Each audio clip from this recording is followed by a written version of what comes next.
ಸಾಮ್ರಾಟ್ ಅಕ್ರಮ್ ಜೊತೆ ಮಾತ್ ಮುಗಿಸಿ ಫೋನ್ ಕಟ್ ಮಾಡಿದ್ಮೇಲೆ ನಯನ ಬಗ್ಗೆನೇ ಯೋಚನೆ ಮಾಡ್ತಾ ನಿದ್ದೆಗೆ ಜಾರ್ದ. ನೆಕ್ಸ್ಟ್ ಡೇ ಬೇಗ ಎದ್ದು ಫ್ರೆಶ್ ಅಪ್ ಆಗಿ ರೂಮಿಂದ ಆಚೆ ಬರ್ತಾ ಇದ್ದಂಗೆ ಅವನ್ ಕಣ್ಣಿಗೆ ಕಂಡಿದ್ದು ಸಾನ್ಯಾ.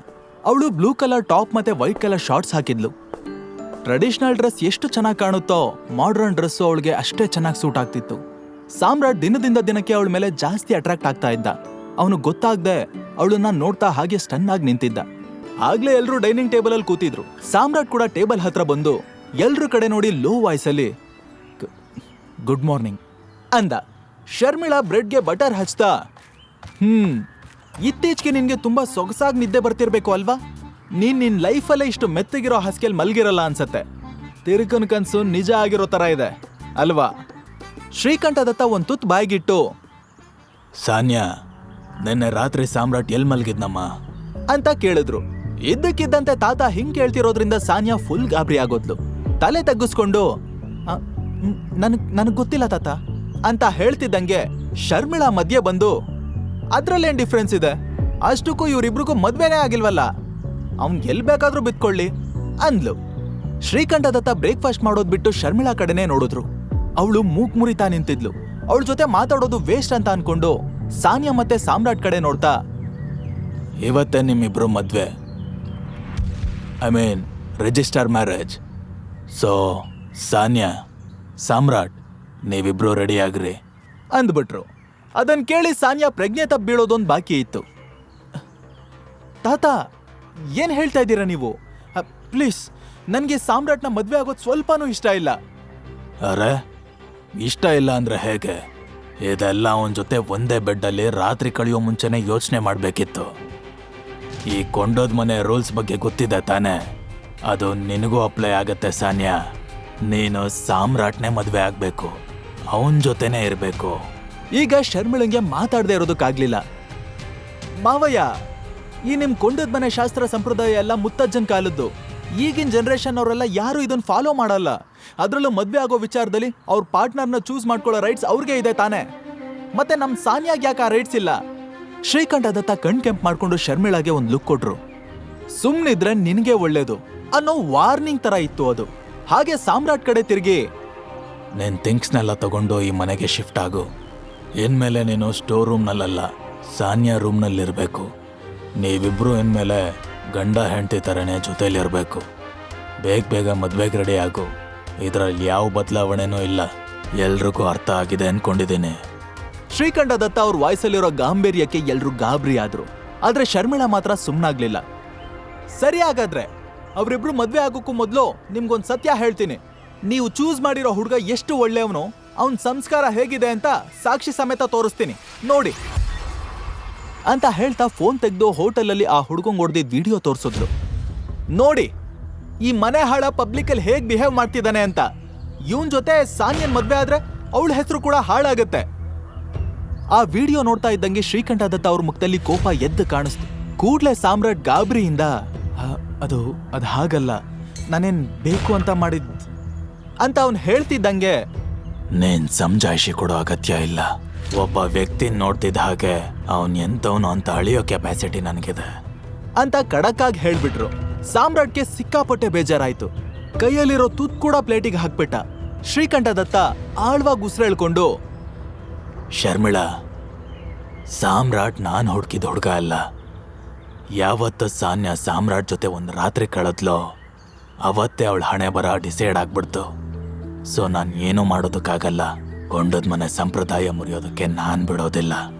ಅದ್ರ ಬಗ್ಗೆ ಯಾರು ಯೋಚಿಸ್ಲೂಬೇಡಿ ಅಂತ ಖಡಕ್ಕಾಗಿ ವಾರ್ನಿಂಗ್ ಕೊಟ್ರು. ಇವಾಗ ಶರ್ಮಿಳಂಗೂ ಮಾತಾಡೋ ಧೈರ್ಯ ಬರ್ಲಿಲ್ಲ. ಗಪ್ ಚುಪ್ಪಾದ್ಲು. ಶ್ರೀಕಂಠ ದತ್ತ ಸಾನ್ಯಾ ಕಡೆ ತಿರುಗಿ, ಸಾನ್ಯಾ, ನಿನ್ ಕೈ ಕೆಳಗಿದ್ದೆರಡು ಕಂಪ್ನಿಗಳನ್ನ ನಾನು ಸೂರಜ್ ಕೊಡ್ತಿದ್ದೇನೆ. ನೀನಿನ್ಮೇಲೆ ನಿನ್ಗೆ ಪಿತ್ರಾರ್ಜಿತವಾಗಿ ಬಂದಿರೋ ಕಂಪ್ನಿನ ಮಾತ್ರ ನೋಡ್ಕೋಬೇಕು ಅಂತ ಹೇಳಿ ಕೈ ತೊಳ್ಕೊಂಡು ಅಲ್ಲಿಂದ ಎದ್ದು ಹೊರಟ್ರು. ಈಗ ಸಾನ್ಯಾ ಕಣ್ಣಲ್ಲಿ ನೀರ್ ತುಂಬಿತ್ತು. ಶರ್ಮಿಳಂಗೆ ಕೋಪ ನೆತ್ತಿಗೇರಿತ್ತು. ಪಾಪ, ನನ್ ಮಗಳು ಅಂತ ತಪ್ಪು ಏನ್ ಮಾಡಿದಾಳೆ ಅಂತ ಮಾವಯ್ಯ ಹೀಗ್ ನಡ್ಕೋತಿದ್ದಾರೆ. ಈ ರೀತಿ ಎಲ್ಲಾನು ಅವಳಿಂದ ಕಿತ್ಕೊಳ್ಳೋದು ತಪ್ಪು. ಅದ್ರಲ್ಲಿ ಬೇರೆ ಈ ಬಿಕಾರಿ ಜೊತೆ ಮದ್ವೆ ಮಾಡ್ಸೋದಕ್ಕೆ ಹೊರಟಿದ್ದಾರೆ.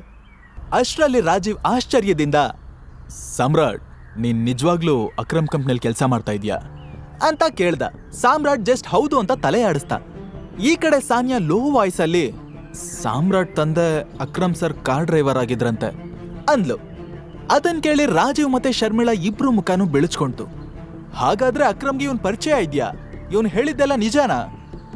ಇಬ್ರು ಒಟ್ಟಿಗೆ ಕೇಳಿದ್ರು. ಈಗ ಅವ್ರಿಗೆ ಸಾಮ್ರಾಟಿಂದ ಕಂಪ್ನಿ ಉಳಿಸ್ಕೊಳ್ಳೋದಕ್ಕೆ ಹೆಲ್ಪ್ ಸಿಗ್ಬೋದು ಅನ್ನಿಸ್ತು. ಸಾಮ್ರಾಟ್ ಮೇಲೆದ್ದು ಹಾಗಾದ್ರೆ ಹೊರಡೋಣವಾ ಅಂತ ಕೇಳ್ದ. ಹೊರಡೋದ? ಎಲ್ಲಿಗೆ? ನಾನಂತೂ ನಿನ್ ಜೊತೆ ಎಲ್ಗೂ ಬರಲ್ಲ ಅಂತ ಹೇಳಿ ಸಾನ್ಯಾ ಬಿರುಗಾಳಿ ತರ ಆಚೆ ಹೋದ್ಲು. ಸಾನ್ಯಾ ಒಂದ್ ನಿಮಿಷ ನನ್ ಮಾತು ಕೇಳು ಅಂತ ಹೇಳ್ತಾನೆ ಸಾಮ್ರಾಟು ಅವಳು ಹಿಂದೆ ಹೋದ. ಇದೆಲ್ಲ ಜಂಜಾಟದ ಮಧ್ಯೆ ಅವನ ಆಫೀಸ್ ರೀಚ್ ಆಗೋದು ಸ್ವಲ್ಪ ಲೇಟ್ ಆಯ್ತು. ಲೇಟ್ ಆಗಿದ್ದಕ್ಕೆ ಜೆನ್ನಿ ಹತ್ರ ಸರಿಯಾಗಿ ಉಗಿಸ್ಕೋಬೇಕಾಯ್ತು. ಅವಳಿಗೆ ಸರಿಯಾಗಿ ತಿರ್ಗಿ ಹೇಳೋಣ ಅನ್ಕೊಂಡ. ಆದ್ರೆ ಅವನಿಗೆ ಅವತ್ತು ತುಂಬಾ ವರ್ಕ್ ಇತ್ತು. ಬೇಗ ಮುಗಿಸಿ ಸಬ್ ರಿಜಿಸ್ಟರ್ ಆಫೀಸಿಗೆ ಬೇರೆ ಹೋಗ್ಬೇಕಿತ್ತು. ಅದಾದ್ಮೇಲೆ ಕಾಲೇಜ್ ರಿಯೂನಿಯನ್ ಪಾರ್ಟಿನೂ ಅಟೆಂಡ್ ಮಾಡ್ಬೇಕಿತ್ತು. ಮೊದಲು ಸಾನಿಯಾ ಕಂಪ್ನಿಗೆ ಏನೇನ್ ಹೆಲ್ಪ್ ಬೇಕೋ ಅದ್ರ ಕೆಲ್ಸನೆಲ್ಲ ಮಾಡಿ ಮುಗಿಸ್ತಾ. ಆಮೇಲೆ ತನ್ನ ಮನೆಗೆ ಹೋಗಿ ಲಗೇಜ್ನೆಲ್ಲ ಪ್ಯಾಕ್ ಮಾಡ್ಕೊಂಡು ಸಾನ್ಯಾ ಮನೆಗೆ ಹೋದ.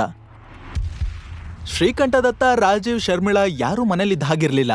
ಶರ್ಮಿಳನ ಕಾಗೆ ವಾಯ್ಸ್ ಇಲ್ದೆ ಮನೆ ತುಂಬಾ ಪ್ರಶಾಂತವಾಗಿತ್ತು. ಆಂಟಿ ಒಬ್ರು ಮನೇಲಿಲ್ಲ ಅಂದ್ರೆ ನಿಜವಾಗ್ಲೂ ಈ ಮನೆ ನಂದ ಗೋಕುಲ ಅನ್ಕೊಳ್ತಾನೆ ಸಾಮ್ರಾಟ್ ಲಿವಿಂಗ್ ರೂಮಿಗೆ ಬಂದ. ಸಾನ್ಯಾ ಸೀರೆ ನೆರಿಗೆ ಸರಿ ಮಾಡ್ತಾ ಅಲ್ಲೇ ಕೂತಿದ್ಲು. ನವಿಲ್ ಕಲರ್ ಸೀರೆನಲ್ಲಿ ಸಾನ್ಯಾ ಬ್ಯೂಟಿ ದುಪ್ಪಟ್ಟಾಗಿತ್ತು. ಫಸ್ಟ್ ಟೈಮ್ ಅವಳನ್ನ ಸ್ಯಾರಿಲ್ ನೋಡಿದ್ದಕ್ಕೋ ಅಥವಾ ಅಷ್ಟು ಚೆನ್ನಾಗಿ ಕಾಣಿಸ್ತಿರೋದಕ್ಕೋ ಗೊತ್ತಿಲ್ಲ. ಸಾಮ್ರಾಟ್ ಬಿಟ್ಕಂಡ್ ಮುಚ್ಚದೆ ಅವಳನ್ನೇ ನೋಡ್ತಾ ನಿಂತುಬಿಟ್ಟ. ಅಷ್ಟರಲ್ಲಿ ಸಾನ್ಯಾ ಅವ್ನು ನಿಂತಿದ್ದನ್ನ ಅಬ್ಸರ್ವ್ ಮಾಡಿ, ಹೆಲೋ, ಏನ್ ಹಾಗ್ ನಿಂತಿದ್ಯಾ? ಫಸ್ಟ್ ಹೋಗಿ ರೆಡಿ ಆಗು, ಹೊರಡೋಣ. ನಾನ್ ರೆಡಿ ಇದ್ದೀನಿ ಸಾನ್ಯಾ, ಬಾ ಹೊರಡೋಣ. ಈ ಅವತಾರದಲ್ಲಿ ಬರ್ತೀಯಾ? ನಾನ್ ಮರ್ಯಾದೆ ತೆಗಿಬೇಕು ಅನ್ನೋದೇ ನಿನ್ ಇಂಟೆನ್ಷನ್ ಅನ್ಸುತ್ತೆ. ಅಲ್ಲಿ ಚೇರ್ ಮೇಲೆ ಸೂಟ್ ಇದೆ, ಅದನ್ನ ಹಾಕೋ, ನಾನು ಹೊರಗಡೆ ವೆಯ್ಟ್ ಮಾಡ್ತಿರ್ತೀನಿ. ಸಾಮ್ರಾಟ್ ಖುಷಿಯಿಂದನೇ ಥ್ಯಾಂಕ್ಸ್ ಅಂತ ಹೇಳ್ದ. ಸಾನ್ಯಾ ತನಗೋಸ್ಕರ ಸೂಟ್ ತರ್ತಾಳೆ ಅಂತ ಅವನು ಎಕ್ಸ್ಪೆಕ್ಟು ಮಾಡಿರ್ಲಿಲ್ಲ. 5 ನಿಮಿಷದ ನಂತರ ಅವನು ಸೂಟ್ ಹಾಕೊಂಡು ಹೊರಗಡೆ ಬಂದ. ಆ ಬ್ಲೂ ಕಲರ್ ಸೂಟ್ ನಲ್ಲಿ ತುಂಬಾ ಹ್ಯಾಂಡ್ಸಮ್ ಆಗಿ ಕಾಣ್ತಿದ್ದ. ಸಾನ್ಯಾ ಕಣ್ಗಳು ಅವನು ನೋಡಿ ಕಣ್ರೆಪ್ಪೆ ಮುಚ್ಚೋದೆ ಮರ್ತ್ಬಿಟ್ಟಿದ್ವು. 1-2 ನಿಮಿಷದ ನಂತರ ಅವಳು ಎಚ್ಚೆತ್ಕೊಂಡು ತನ್ನ ಕಾರ್ ಕಡೆ ಹೋದ್ಲು. ಅವಳು ಮೈ ಮರ್ತು ತನ್ನ ಕಡೆ ನೋಡ್ತಾ ಇದ್ದದನ್ನ ಸಾಮ್ರಾಟ್ ಅಬ್ಸರ್ವ್ ಮಾಡಿದ್ದ. ಆದ್ರೆ ಸಾಮ್ರಾಟ್ ಅಬ್ಸರ್ವ್ ಮಾಡಿಲ್ಲ ಅಂತ ಸಾನ್ಯಾ ಅನ್ಕೊಂಡಿದ್ಲು ಅಷ್ಟೇ. ಸಾಮ್ರಾಟ್ ಕಾರ್ ಹತ್ರ ಬಂದ ತಕ್ಷಣ, ನಾನು ನನ್ ಕಾರಲ್ಲೇ ಬರ್ತೀನಿ, ನೀನು ನಿನ್ ಕಾರಲ್ಲಿ ಬಾ. ನಿನ್ನ ಕಸದ ತೊಟ್ಟಿ ಕಾರಲ್ಲಿ ಕೂತ್ರೆ ನನ್ ಮೇಕಪ್ ಎಲ್ಲ ಹಾಳಾಗೋಗುತ್ತೆ. ಹೇಗೂ ನಿನ್ಗೆ ರಿಜಿಸ್ಟರ್ ಆಫೀಸ್ ಎಲ್ಲಿದೆ ಅಂತ ಗೊತ್ತಲ್ವಾ, ಬೇಗ ಬಾ ಅಂತ ಹೇಳಿ ಸಾನ್ಯಾ ಅಲ್ಲಿಂದ ಹೊರಟ್ಬಿಟ್ಲು. ಸಾಮ್ರಾಟ್ ಕೂಡ ತನ್ನ ಕಾರಲ್ಲಿ ಅವಳನ್ನ ಫಾಲೋ ಮಾಡ್ಕೊಂಡು ಹೊರಟ. ಸ್ವಲ್ಪ ಹೊತ್ತಿನ ನಂತರ ಇಬ್ರು ಸಬ್ ರಿಜಿಸ್ಟರ್ ಆಫೀಸ್ ರೀಚ್ ಆದ್ರು. ಎಲ್ಲಾ ಪ್ರೊಸೀಜರ್ನು ಕಂಪ್ಲೀಟ್ ಮಾಡಿದ್ಮೇಲೆ ರಿಜಿಸ್ಟರ್ ಒಂದು ಬುಕ್ ಕೊಟ್ಟು, ಹಾ ಇಲ್ಲೊಂದು ಸೈನ್ ಮಾಡಿ ಅಂದ. ಸಾನ್ಯಾ ಮತ್ತೆ ಸಾಮ್ರಾಟ್ ಇಬ್ರು ಒಬ್ರು ಮುಖ ಒಬ್ರು ನೋಡ್ತಾ ನಿಂತ್ಬಿಟ್ರು. ಅವರಿಬ್ರಿಗೂ ಸೈನ್ ಮಾಡೋದಕ್ಕೆ ಇಷ್ಟ ಇರ್ಲಿಲ್ಲ. ಇಬ್ರು ಕೈಗಳು ಪೆನ್ ಎತ್ಕೊಳ್ಳೋದಕ್ಕೆ ಹಿಂಜರಿತಾ ಇತ್ತು. ಬಟ್ ಸೈನ್ ಮಾಡದೆ ಬೇರೆ ದಾರಿ ಇರ್ಲಿಲ್ಲ. ಕೊನೆಗೆ ಸಾಮ್ರಾಟ್ ನಿಟ್ಟುಸಿರು ಬಿಡ್ತಾನೆ ಸೈನ್ ಮಾಡ್ದ. ಸಾನ್ಯಾ ಕಣ್ಣಲ್ಲಿ ನೀರ್ ತುಂಬ್ಕೊಂಡು ಸೈನ್ ಮಾಡಿದ್ಲು. ಒಬ್ರಿಗೊಬ್ರು ಪರಿಚಯನೇ ಇಲ್ದೇ ಇದ್ರು. ವಿಧಿಯಾಟಕ್ಕೆ ಸಿಕ್ಕಿ ಅಫಿಷಿಯಲಿ ಗಂಡ ಹೆಂಡತಿ ಆದ್ರು. ಈಗ ಸಾಮ್ರಾಟ್ ಕೈಲಿ ಮ್ಯಾರೇಜ್ ಸರ್ಟಿಫಿಕೇಟ್ ಇತ್ತು. ಸಾನ್ಯಾಗಂತೂ ಆ ಸರ್ಟಿಫಿಕೇಟ್ ಮುಟ್ಟೋದಕ್ಕೂ ಮನ್ಸಿರ್ಲಿಲ್ಲ. ಅವಳು ಒಂದೇ ಒಂದು ಮಾತಾಡ್ದೆ ಕಣ್ಣೀರ್ ಹಾಕ್ತಾ ಸರಸರ ಅಂತ ತನ್ನ ಕಾರ್ ಹತ್ತಿ ಹೊರಟ್ಲು. ಸಾಮ್ರಾಟ್ ತನ್ನ ಲೈಫ್ ಏಕಾಏಕಿ ಇಷ್ಟು ಸರ್ಪ್ರೈಸಿಂಗ್ಲಿ ಚೇಂಜ್ ಆಗ್ಬೋದು ಅಂತ ಕನ್ಸಲ್ಲೂ ಇಮ್ಯಾಜಿನ್ ಮಾಡಿರ್ಲಿಲ್ಲ. ಇನ್ನೊಂದ್ ಕಡೆ ಅವತ್ತು ಸ್ವಿಮ್ಮಿಂಗ್ ಪೂಲಲ್ಲಿದ್ದ ಅದೇ ವ್ಯಕ್ತಿ ಸಿಗರೇಟ್ ಡ್ರ್ಯಾಗ್ ಎಳಿತಾ ತನ್ನ ಸೆಕ್ರೆಟರಿಗೆ, ಟೈಗರ್ ಬಗ್ಗೆ ಮತ್ತೇನಾದ್ರೂ ಇನ್ಫಾರ್ಮೇಶನ್ ಸಿಗ್ತಾ? ಇಲ್ಲ ಬಾಸ್, ನಾವು ತುಂಬಾ ಟ್ರೈ ಮಾಡ್ತಿದೀವಿ, ಆದಷ್ಟು ಬೇಗ ಕೆಲಸ ಮುಗಿಸ್ತೀವಿ. ಹಾಗಾದ್ರೆ ಈ ವ್ಯಕ್ತಿ ಯಾರು? ಅವನು ಯಾಕೆ ಟೈಗರ್ ಹಿಂದೆ ಬಿದ್ದಿದ್ದಾನೆ?